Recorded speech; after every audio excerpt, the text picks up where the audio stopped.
Que nada pueda devolvernos los días de esplendor de la hierba y de la gloria en las flores, no debemos entristecernos, porque la belleza siempre subsiste en el recuerdo. Esa es la traducción del poema de Wordsworth, de la película que ustedes han adivinado, naturalmente, Esplendor en la hierba, de Elia Kazan, una de las películas de Elia Kazan no autobiográficas y que corresponde a un momento espléndido de su creador, porque antes había hecho Río Salvaje, que es probablemente, y para mí, la mejor película del maestro.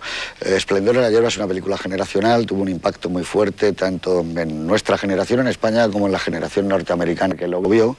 Yo creo que muy apoyado también por esos actores jóvenes, tanto Natalie Wood como Warren Beatty, que debutaba en el cine, y es una película que vista hoy trata de muchas cosas, naturalmente, de más probablemente de las que creíamos en su momento. Es una película que habla de los primeros amores, que habla del poder, del sexo, del dinero, de los padres terribles, que habla del puritanismo. Es una película que vista hoy, su última parte, la última bobina que dicen los técnicos, yo creo que es de una melancolía atroz, porque tiene esa facultad de que nos reconocemos en ella casi todos, ¿no? Es un prodigio, el traje blanco con el collar de perlas y la pamela blanca de ella y el vestido de granjero. Creo que eso es uno de los grandes momentos de la historia del cine, muy bien filmado. Yo creo que de los momentos donde Kazan se siente más sincero con lo que podíamos llamar la puesta en escena, es decir, con su estilo de contar. Ver a estas alturas Esplendor en la hierba es como volver a ver un tipo de cine que es muy difícil que se vuelva a hacer. Es una película filmada en estudio en su integridad y que, bueno, habla también, nos hemos olvidado, por supuesto, del crash del año 29, de lo que supuso esa especie de romper una atadura con el dinero que había, naturalmente, en Estados Unidos. Para hablarnos de esta película, un fan, yo creo que de esa época, por su toque generacional, está mi amigo Miguel Marías, y que, por cierto, dime, porque mi inglés de Mangol no llega para tanto, buenas noches, sí, pero yo creo que la traducción es porque había que acoplarla al doblaje, pero la traducción literal sería... no debemos los días de esplendor en la hierba y de la gloria en las flores, sino que debemos de buscar ánimos en el recuerdo. Es más o menos lo que viene a decir el poeta Wordsworth, ¿no? Sino más bien encontrar fuerza en lo que queda atrás. Lo que queda atrás, pero no que la belleza persiste. Sí, eso no tiene nada que ver. Es más bien encontrar algo con lo que aguantar. La verdad es que es una conclusión de la película enormemente resignada, que yo creo que es una cosa que a la generación nuestra, que no es una película que nos impresionó muchísimo, al mismo tiempo nos producía una gran irritación. Yo creo que recuerdo haber detestado siempre al personaje de Warren Beatty por su facilidad en la renuncia y por la cobardía que yo veo todo el rato en ese personaje. Que es una película que además tuvo, yo creo que sus ecos. A mí siempre me ha parecido que el final de Prima de la Revolución de Bertolucci también salía del final de esta película. Y es una película que efectivamente, como tú has dicho antes, viene en un momento raro de la obra de Kazan, justo antes de que empiece él a ponerse a escribir y a hacer películas más o menos autobiográficas.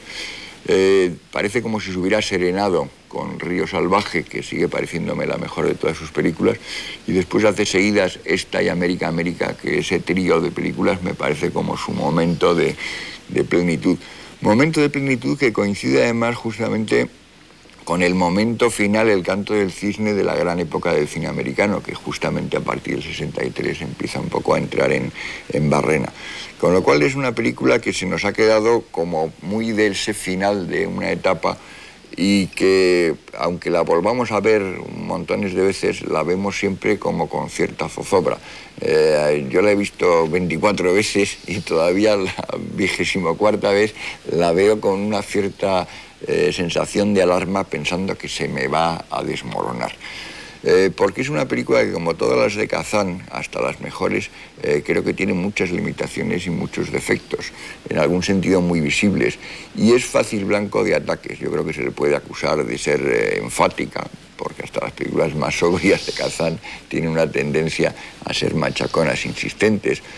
Se puede pensar que es en algún sentido desmedida y desequilibrada, porque muy a menudo una persona que nunca fue un gran narrador cinematográfico, pero era un señor que hacía escenas maravillosas, y a veces hay descompensaciones entre unas escenas y otras. En esta la verdad es que casi enlaza una escena maravillosa con otra y por eso funciona tan bien. Es una película que se le puede acusar quizá de simplismo, y hoy puede que a la gente que las vea por primera vez ahora les parezca una película anticuada.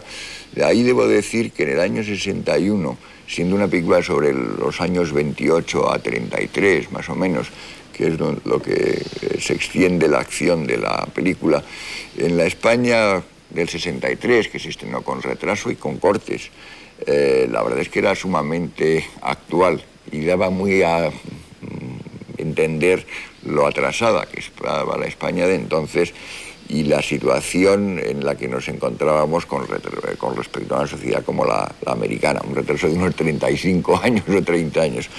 Porque yo he conocido muchas madres y muchos padres exactamente iguales que los padres de Bud Stamper y de que los padres de Dini Loomis, que decían exactamente las mismas cosas, que tenían las mismas actitudes con respecto a sus hijos, que intentaban compensar con sus hijos lo que ellos no habían conseguido, que intentaban protegerles y cuidar su reputación, que hacían los mismos argumentos, que tenían el mismo pánico y como la especie de mancha de tener un hijo que va a un psiquiatra, cosas de ese tipo. Yo creo que era una película que en ese momento, curiosamente, nos estaba hablando de nuestro mundo de alrededor, más aún que el cine español que se hacía en aquella época, evidentemente. Yo creo que es una película que sigue siendo de una intensidad emocional enorme, que tiene una interpretación prodigiosa de todos los actores, no solamente de los principales, que entonces además no eran conocidos. Al año siguiente, vamos, el mismo año está rodada, pero al año siguiente volvería a triunfar Natalie Wood con West Side Story, pero llevaba unos años en los que era una actriz en decadencia, que había sido una actriz infantil y que después había sido una actriz juvenil y luego había más o menos desaparecido del mapa. Cuenta Kazan que la consiguió por muy poco dinero con un resto del contrato de la Warner. Warren Beatty era su primera película y hay varios más, Gary Lockwood y otros varios actores secundarios que salen por primera vez. Sandy Dennis está ahí casi por primera vez. Sandy Dennis también debe ser la primera. Y es una película que conserva una fuerza y una intensidad que yo creo que no ha disminuido en nada con el tiempo y que además tiene una especie de tono nostálgico y evocador que hace que se mantenga muy bien soportando el paso del tiempo. Yo creo que esa visión nostálgica que tiene. Nostálgica y muy crítica por otra parte, porque es una película que, aunque es fundamentalmente una historia de amores frustrados, al mismo tiempo es una película que tiene un contexto histórico enormemente importante y muy bien trazado. Yo creo que es un retrato de la época de la América del enriquecimiento justamente anterior al crack del año 29, que está reflejada como muy pocas veces. Yo por eso siempre que he visto la película de Elia Kazan y veo la versión última de Robert Redford del Gran Gatsby, hay momentos que me recuerdan mucho. Yo tengo la sensación de que se han inspirado un poco en esta película que tuvo mucha influencia y sobre todo visualmente mucho, porque sí, aquí casi debutaba, era decorador solo Jim Calhoun, que luego ha sido el diseñador de producción de muchas de estas películas retrospectivas. Tiene a Anna Hill Johnston en el vestuario y estos han impuesto un cierto estilo que durante una etapa de los años 70, el cine americano, la época que se llamó retro y que trataron mucho los años 30, los años 20 y los años 40, fueron justamente todo ese equipo de técnicos e impusieron mucho una descendencia inesperada de esta película que tuvo como coletazos.